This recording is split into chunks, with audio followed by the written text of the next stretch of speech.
Hello guys, kamusta kayo? Sa video na ito, ipapasyal ko naman kayo sa isang magandang spot dito.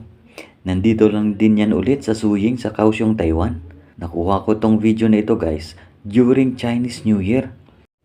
Maraming abala ang mga Chinese during Chinese New Year. Ito lang kasi yung oras at panahon na makakapasyal sila at makakapag-break sa trabaho. At marami din sa ating mga kababayang Pilipino ang namamasyal dito. At dahil wala tayong pasok sa oras na ito at sa araw na ito, ipapasyal ko kayo.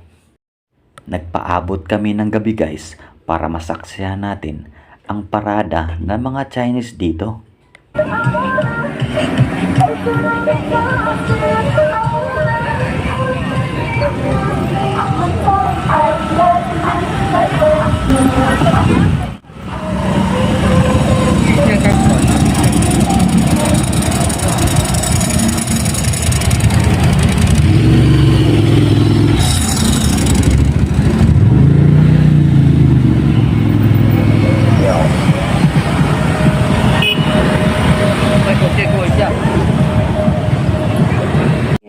Ngayon guys, saksihan naman natin yung parada ng mga sinasamba nila dito.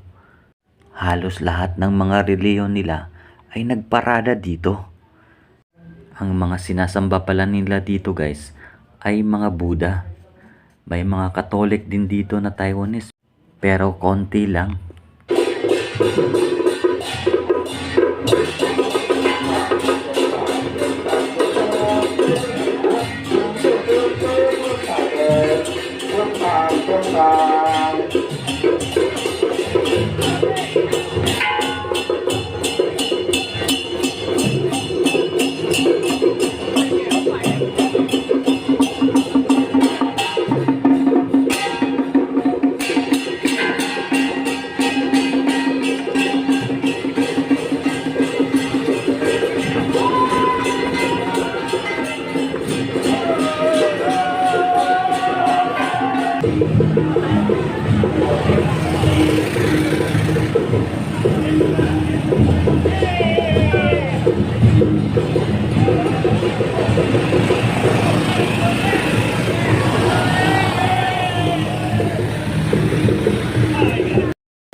So what's up mga kasounds, nandito tayo ngayon sa Suying sa Dragon and Tiger Pagoda. Kung nakaraan ay hindi natin napansin at nasaksihan yung lights, pero ngayon saksihan natin guys yung napakagandang lighting nila dito. Kaya silipin natin.